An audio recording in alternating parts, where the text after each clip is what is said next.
يا صباح الخير على كل اللي بيتابعني واللي مش بيتابعني وما يعرفنيش واول مره يشوفني. انا لونا، تابعوني على قناتي واعملوا اشتراك للقناه وفعلوا الجرس علشان يوصلكوا كل فيديو جديد. كنت نزلت لكم طريقه تنظيف الجمبري باسرع واسهل طريقه تنضفي بيها الجمبري. تعالوا بقى النهارده هقول لكم على طريقه سلق الجمبري ونعمل منه احلى شوربه وباسهل طريقه.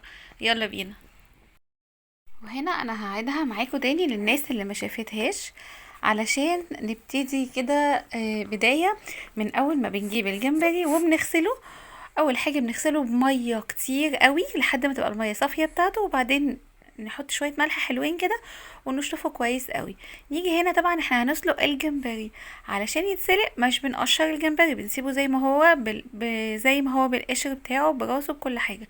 كل اللي احنا بنعمله بعد ما بنغسله كويس، بنجيب خلة اسنان او سلاكة على حسب ما انتوا بتقولوها ايه، وبنيجي كده ما بين كل جزئية والتانية كده بتبقى ناشفة فيه فيصل كده في النص.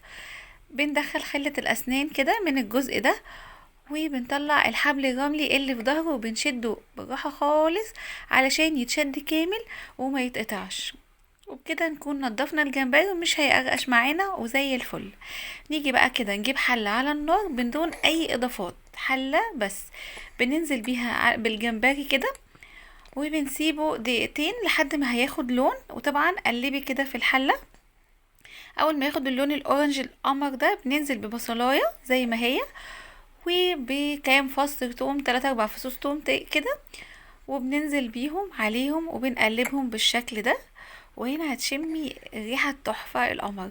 ودي التوابل اللي انا استخدمتها، وهي عبارة عن معلقة بابريكا ومعلقة توم باودر ومعلقة بصل باودر وربع معلقة من الفلفل الاسود ونص معلقة كمون ومعلقة من الكزبرة.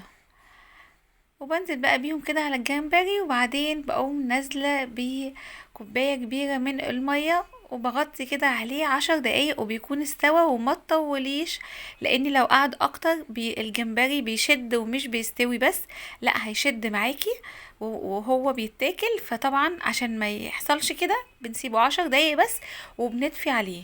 وبس كده، وبألف هنا وشفا.